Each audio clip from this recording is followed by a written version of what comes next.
አሁን ውጊያው መንፈሳዊም ሆኗል እና የታወቀም ነው። ግብሩም የደም ግብሩም የታወቀ ኦርቶዶክስ ብቻ አማራ ብቻ ተመርጦ የሚታረደው የተለየ አምልኮ ቢኖር ነው፣ የተለየ ስርዓት ቢኖር እሱን ራሱ ምንም ሳይገባበት ሙሉውን እንግዲህ አንደኛውን ቀን መያዝ አለብን። ይሄ በቴሌቪዥን መነገር ስላለበት ማለት እንግዲህ አሁን ጥላወጊ የሚባለው እነዚህ መጥቁላውያን ቤተ መንግስት ሄደዋል። ከዚህ በፊት ከአገር ቀይ ሄደው ሰው አልችልም ብሏል። እዛ ዳጋ እስጢፋኖስ አካባቢ ሞክረው ነበረ፣ አንችልም ብለዋል። ማለት እኛ ይሄንን አንሰራም ብለዋቸዋል። እንግዲህ አሁን እችላለሁ ብሎ የመጣው አንድ ሰው ነው። ምን የሚታወቅ ሀገሩም ስሙም የሚታወቅ ሰው ነው። በዳንኤል ክብረት ምክንያት ሄዷል፣ አብይ ጋር ቀርቧል። ስለዚህ የሰውየው ፕሮፌሽናል ጥላ ወጊ ነው፣ ጥላ ነው የሚወጋው። ይህ ጥላ ወጊ እንትናቸው በጣም የሚገርም ነው። የሚገርማችሁ ነገር ጥላ ወጊው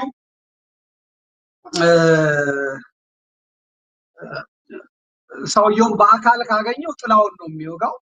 በአካል የማይገኝ ከሆነ ሰውየው ደግሞ ፎቶ ይፈለግና ፎቶ ይወጋል። እዚህ አሁን ይሄኛው የባዕድ አምልኮ ልምምድ በዚህ በሩቅ ምስራቅ በምናምን ታዩት ነው። አሻንጉሊት ላይ አድርገው እንደዚህ እንደሚወጉት ነው የሚወጉት። በጃርት በምናምን በመዳብ መርፌ ምናምን አድርገው መልካስ አጥናኤል ይደገማል።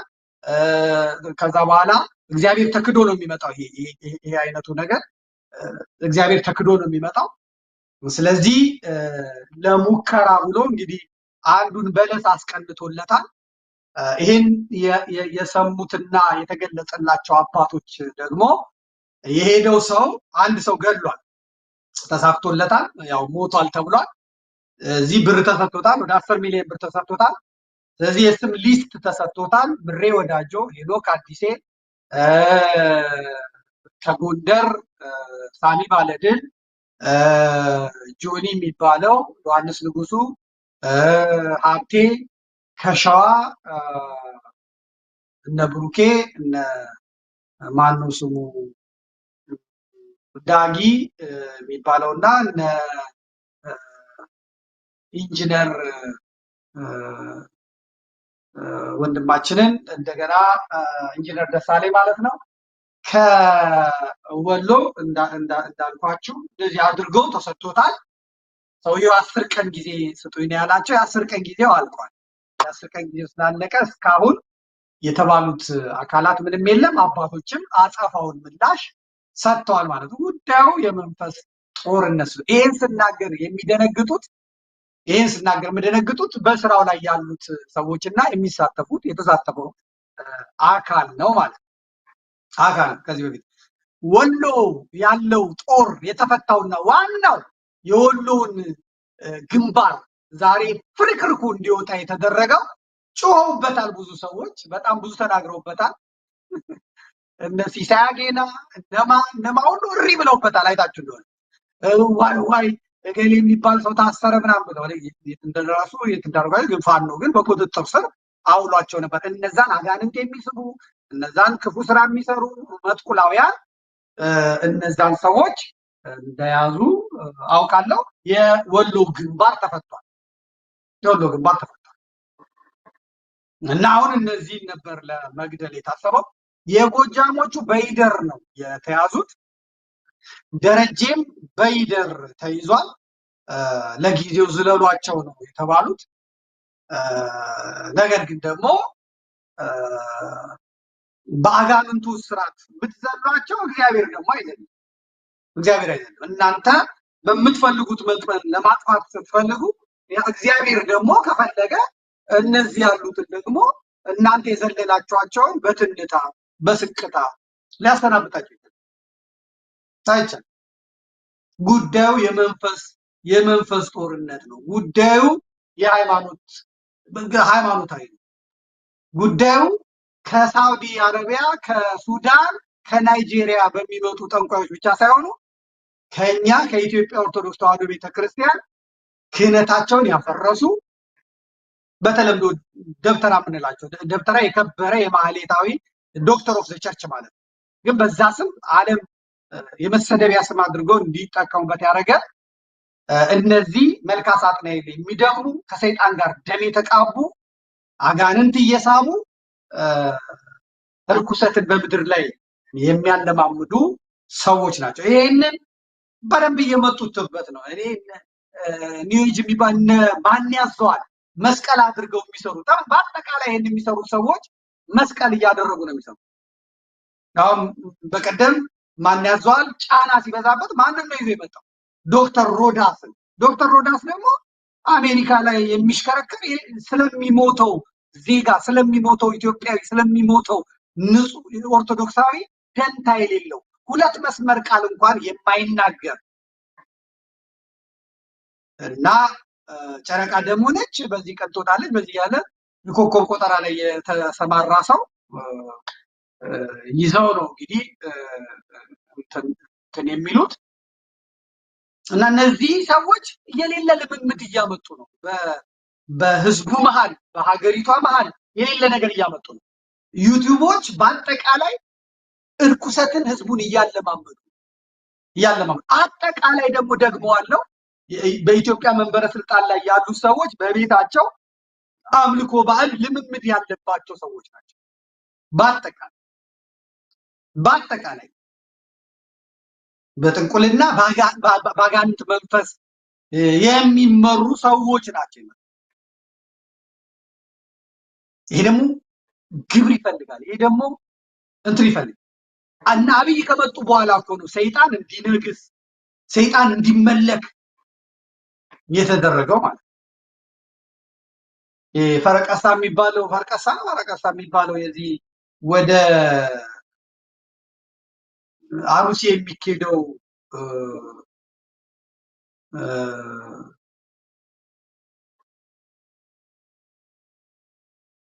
አሩሲ የሚኬደው እንግዲህ ከመስከረም እስከ ጥቅምት ድረስ ወደ አሩሲ ይኬዳል። ለማደስ መንፈሱን ለማደስ ልክ እንደ ግሸን፣ እንደ ላሊበላ፣ እንደ ቁልቢ ነው የሚኬድ። አሩሲ ላይ ነው የሚታደሰው፣ መንፈሱ የሚታደሰው አሩሲ ላይ እና በደብረ ዘይት በወንዝ በሐይቅ ዳር ነው የሚታደሰው መንፈሱ። መሬት ላይ አድረው ቤት ድንኳን ደኩ ነው መንፈሱን የሚዋረሱ። ለዚህ ደግሞ የኦርቶዶክሳውያን ደም ያስፈልጋል፣ የሰው ደም ያስፈልጋል፣ የህፃናት። ለዚህ አገልግሎት ኢትዮጵያ በእሳት እየነደደች ሲወጣ በጦርነት እየነደደች ኢትዮጵያ በዚህ በጥልቁ መንፈስ እየነደደች ከዚህ ጋር የሚታገሉት አባቶች እየታረዱ ለዚህ መንፈስ የሚስማሙት ደግሞ አፋቸው ተለጉመው ተቀምጠው ሀገር እየነደደች። በአዲስ አበባ ህፃናት ይጠፋሉ። የት ነው የሚጠፉት?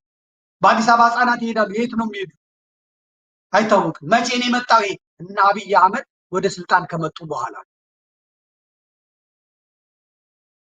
የጠፉት ህፃናት የት ነው የሚገኙት? አንገታቸው ተበስቶ አንገታቸው ታርዶ ቱቦ ውስጥ ጥቁር ነጠላ ጥቁር ሻርፕ አንገታቸው ላይ ተደርጎ ደማቸው ፈሶ ነው የሚገኙት።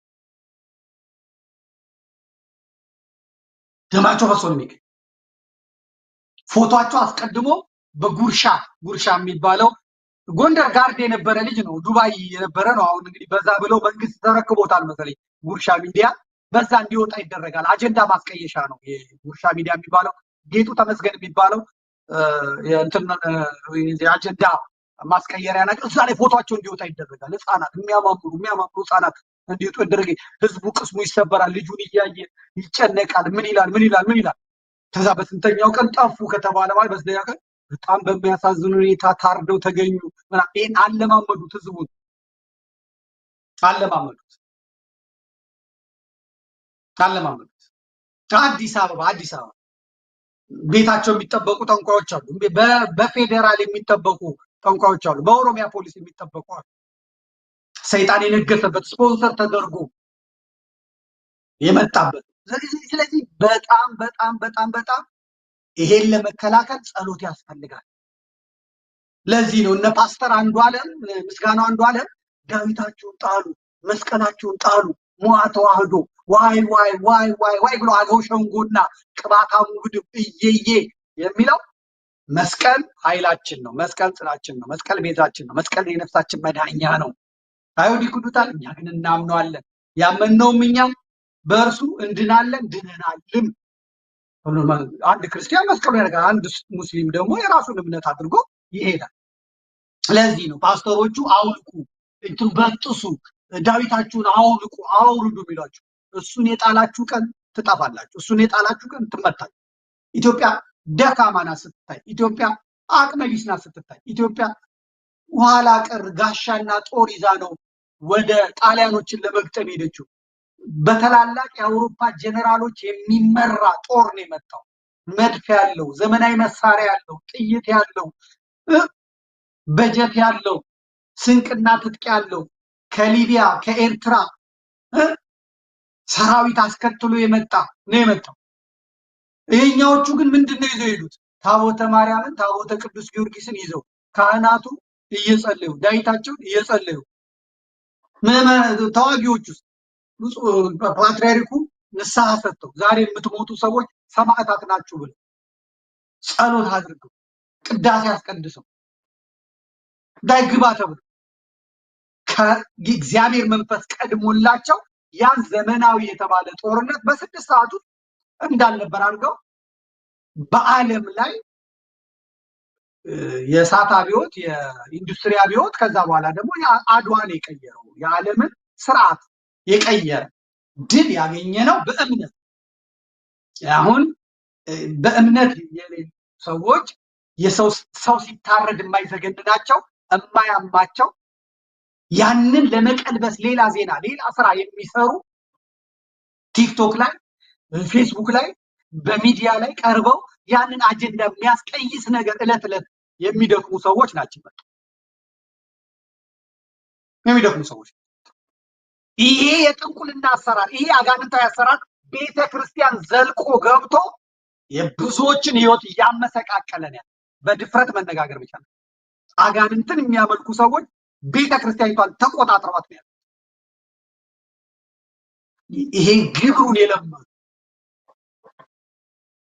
ይሄ መቅረት አለ። ይሄ ፈረቃሳው የህፃናቱ የሚያዋርስ ቪዲዮ ልክ ይላል ተመልከቱት። ይሄ በዛ የሚደረግ ነው። በዚህ በአሩሲ ውስጥ በየአመቱ አንድ ጊዜ የሚደረግ ነገር ነው።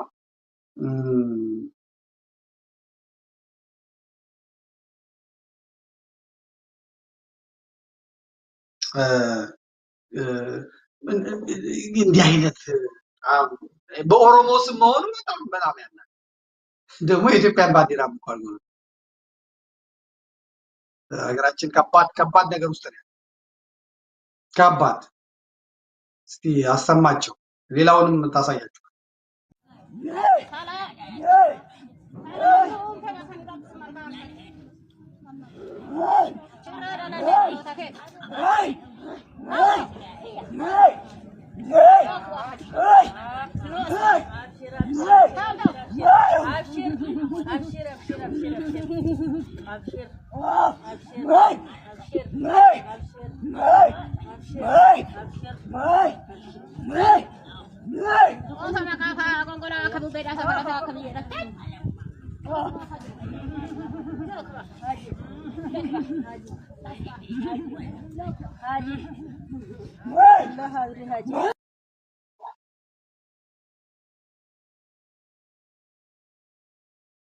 እግዚአብሔር ይባራቸው። ይሄ እንግዲህ በአሩሲ ፈረቃሳ የሚባለው ነው። በአመት አንዴ ነው የሚሄደው።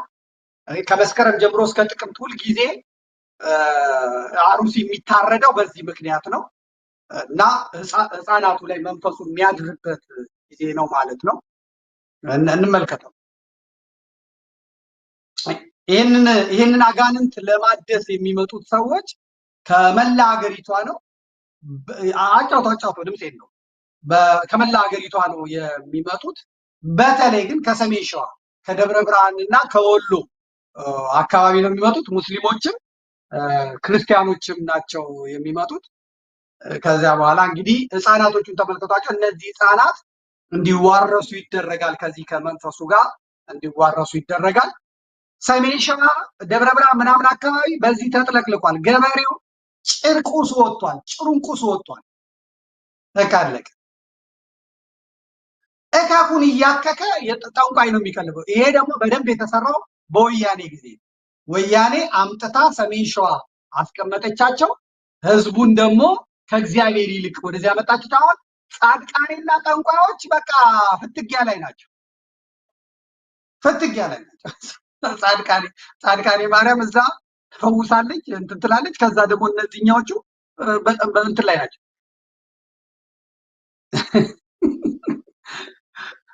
የፋኖ አለቆች የሆኑ እዛ ጥቁር በሬ የሚያርዱ አሉ። በዚህ ቀን ሂዱ፣ ይሄን አካባቢ ይሸፍናል፣ እዚህ አካባቢ ከሄዳችሁ ትገደላላችሁ፣ እንደዚህ ይጫወትባቸዋል፣ ያርዳሉ። ጥቁር በሬ ቀይ በሬ ይባላሉ ማለት ነው። የጨነቀው ፋኖ ነኝ ብሎ ተልባ አልበላም ካለ በቃ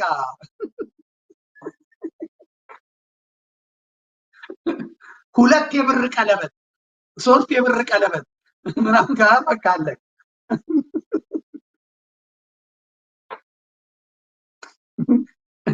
ተልባ አቅርብለት ለመፈተን የተልባ ፍትፍት በለው አይ ካለ አለ ተዋርሷል። ሞአተዋዶ እነዚህ ኦርቶዶክሶች ምናምን ካለ አለቀ። መንፈሱ እንትን አይልም። እየቀያየርክ እንጂ አንተ እዚህ ላይ ችካል እስክስታቸው ደስ አለ እንዴ ኮሚቴው።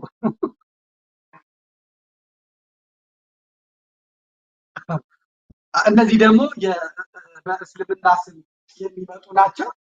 ቸገርኩ እንኳን በእስልምና ስም የሚመጡ ናቸው። እነዚህ ደግሞ ሌሎች አዳፍ ያው እስልምና አሁን ይሄን ቢፈቅድ አይመስለኝም።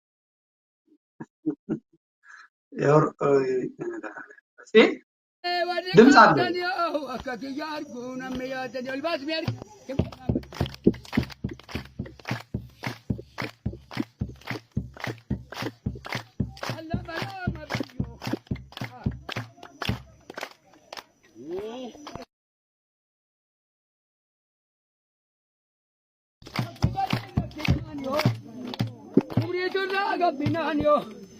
Masaran que se tocate ho, aduin que me cola.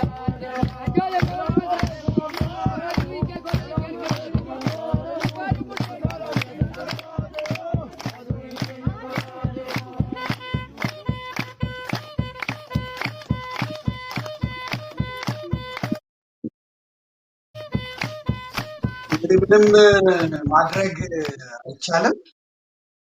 እንደዚህ አይነቱ በጸሎት በመንበርከክ በመውደቅ በመነሳት ማሸነፍ የሚቻለው ማለት ነው።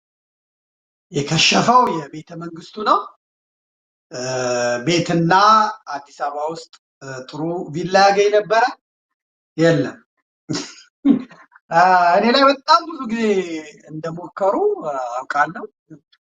እንዲሰሩ ከተደረጉት መካከልም ደግሞ አግኝቼ ነበር። አይቻልም እሱ ነው ያለው። እኔ ዙሪያ የታጠረ ነው። ስጀምርም በስመ አብ ብዬ ነው የምጀምረው። አጠገቤ ወላዲተ አምላክ አለ። ድርሳነ ሚካኤልን ይዤ ነው። ደካማ ነኝ፣ በጸሎት ደካማ ነኝ። የባለቤቴ ጸሎት ገዳማውያኑ በሙሉ ዋልድባ፣ ዙራምባ፣ ደብረ ዳሞ የትም ያሉት አባቶቼ አሰቦት ምን ያሉት አክሊለ ገብርኤል ጠብቅ ስለሚሉኝ ዙሪያ በእሳት አጥር ነው። አይደለም ፎቶ አይደለም እኔ ብመጣ እንኳን ፊት አትቆም። እኔ አምላኬን በዚህ ያህል እታመንበታለሁ። አትቆም እና እነ መጥቁል በዚህ ልምምድ ውስጥ ያላችሁ ምዕመናን አሁን መርካቶ ነጋዴ ተበላሽቷል። ተበላሽቷል። ለትንሽም ስራ ለትልቅም ስራ ተበላሽቷል። አጋንንት ስበህ በረከት የለም ረድኤት የለ ደም እንባ ታለቅሳለህ። አመድ ቡን ነው የሚለው አጋንንታዊ ልምምዱ። ስለምንድን ነው ፕሮቴስታንቶቹ ጋር የምትሄደው? እግዚአብሔር ባንክ ቡክህን ከፍቶላል፣ እግዚአብሔር እንደዚህ አድርጎላል። ሳትሰራ አታድርግ። እግዚአብሔር ባንክ ሰባሪ አይደለም። እግዚአብሔር የሌባ አምላክ አይደለም። እግዚአብሔር መንፈስ ቅዱስ ሌብነትን፣ እግዚአብሔር መንፈስ ቅዱስ የሰውን ሀብት የሰውን ምን እንድትሰደድ ሟርት እየተለማመድክ ውሰድ አሜን ወሰድኩ በል። ከእናንተ ውስጥ አንዱ ወሰድኩ በል። ወሰድኩ ዛሬ 5 ሚሊዮን ብር ወሰድኩ፣ እንደገና ወሰድኩ። የሎስ ይውሰድህ፣ የሎስ ይውሰድህ። እንዲህ አይቻልም። ሰርተህ ወድቀህ ተነስተህ በላብህ በደምህ ነው። ግን አሁን ወፍጮ ቤት ስትከፍት ህፃን አርደህ ልጅ አርደህ ስራ ስትሰራ አይጥ ቀብረህ ምን ቀብረህ እንዴት ይሆናል? አለቀ። የመጥቁል አልቻለም፣ የናይጄሪያ አልቻለም፣ የሱዳን አልቻለም፣ ከአረብ ሀገር የመጣው አልቻለም። ፋኖች የነ ፓስተር ምስጋናውን አንዱዓለም እንዳትሰሙ፣ ጸሎታችሁን አድርጉ። ሙስሊሞች ዱዓችሁን አድርጉ። ከአጋንንት ጋር ነው የምትዋጉት፣ ከክፉ መንፈስ ጋር ነው የምትዋጉት። የሰው ደም ከሚያስደስተው ከሚያረካው ጦርነት መዝናኛው ከሆነ ደም ማፍሰስ መዝናኛው ከሆነ ትምህርት ቤት ዘግቶ ዩኒቨርሲቲ ዘግቶ ሀገር ብልጭልጭ እያደረገ ቀለም እየቀባ ያውም ቀለሙ ራሱ አፍዝ አደንግዝ የሆነ አሻሮ የመሰለ ቡኮ የመሰለ እየቀባ አደንዝዞ አስቀምጧል። ይሄ ዋናው ጸሎት ነው። ጸሎቱ ጠዋት ታቦት ማታ ጣዖት አይደለም። ጠንቋይም በዚህ እጅ፣ አስማተኛም በዚህ እጅ፣ መተተኛም በዚህ እጅ ይዘህ አይሰራም። እንኳን እሱ አሁን እያወጡት ያለው ወርቅ ከእንግሊዝ ኤምባሲ ጀርባ አዲሱ ቤተመንግስት አካባቢ ጣሊያን ያኔ እየቀበረ የሄደውን ዛሬ ለማውጣት እንኳን አጋንንት ይፈልጋል። ተመልክቶ አጋንንት ሳቢ ተፈልጎ አሁን ከዚህ ከጫካ ፕሮጀክቱ ጋር በተያያዘ የተገኘውን እንትን አላወጣ ብሎ ዘንዶ ምኑ ስለማያስቀር ግማሽ ኢትዮጵያዊ ግማሽ አረብ የሆነ ያንን አምጥተው ነው በዛ የሰለጠነ ለሰይጣኑ ግብር ተገብሮ ተሰውቶ ያውላ ወርቅ እየወጣ እየሸጠ ያለው ወደ አቡዳቢ እየተጫነ ያለው ማለት ነው። ወደ ዱባይ እየተጫነ ዘበድ ዋናው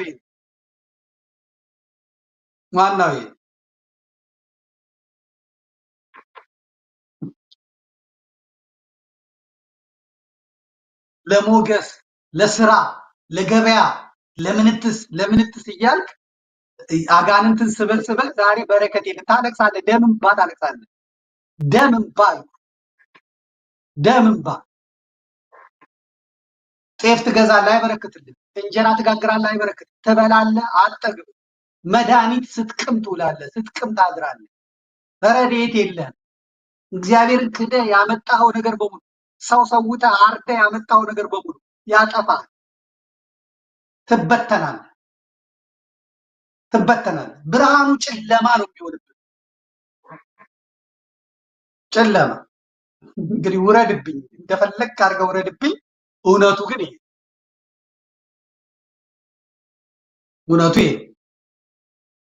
ጅል የሰይጣን መጫወቻ የአጋንንት መጫወቻ ነው። የባንክ ደብተር ይዘህ የህብረት ባንክ የንግድ ባንክ የምናምን ባንክ ገንዘብ ይዘህ ሄደህ እዚህ ውስጥ ይገባልኝ ትላለህ እንዴ? ሳትፈራ ሳትወጣ ሳትወርድ ሳትለፋ የማንም መደዴ ገጠሪ ከገጠር መጥቶ ይጫወትብህ። ላይ ካካ ላይ ጸዳዳ። አንተ አራዳ ነኝ የምትል አንተ ከተማ ሰው ነኝ የምትል አንቺ ዘንጠሽ በሜካፕ አምረሽ እንቡቅቡቅ ያልሽ አንቺ ትሸወጪ። ያጋንንት መፈጫ ያጋንንት መጫወቻ። አሜን ጌታ ሆይ አሜን። ወሰድኩት ይህን ገባው። እግዚአብሔር ስልክ ቁጥር ሲያጠና ነው የሚውለው መንፈስ ቅዱስ 0911 አወቀ። አሜን ጌታ አሜን። ከባልና ከሚስት ጋር ስትገናኝ ብልት አልቆም አለ አይደል? ላስነሳው ሞተር ነው እንደሱ ምን አገባው? የሰው መኝታ ጋር ገብቶ ላስነሳው። አሜን ጌታ አሜን። ገበናን አውጥተህ በቴሌቪዥን ቀርጸህ ትሸጣለህ። እንዲህ አይምሯችን እንደዚህ ነው የተወሰደው። እንደዚህ ነው የተለቀቀው። የማን ውርጋጥ መጫወቻ ሆን ተብሎ ነው የተለቀቀው። ሆን ተብሎ የቴሌቪዥን አየር ሰዓት አላቸው፣ የቴሌቪዥን እንትን አላቸው። ወረደ። ያቺ ቅድስት ሀገር፣ ያቺ ሀገር እግዚአብሔር፣ ያቺ እግዚአብሔርን ታመልክ የነበረች ሀገር ዛሬ መጫወቻ ሆነች። መላገጫ ሆነች። ክርስትና ተሰደበ። ሙስሊሞቹ ነው ይስቁብናል። አንድ እንመስላቸዋለን። ውርጋት ፍቃድ ተሰጥቶት ፍትህ ሚኒስቴር እየሰጠ ፍቃድ እየሰጠ ሳር የሚያስግጥ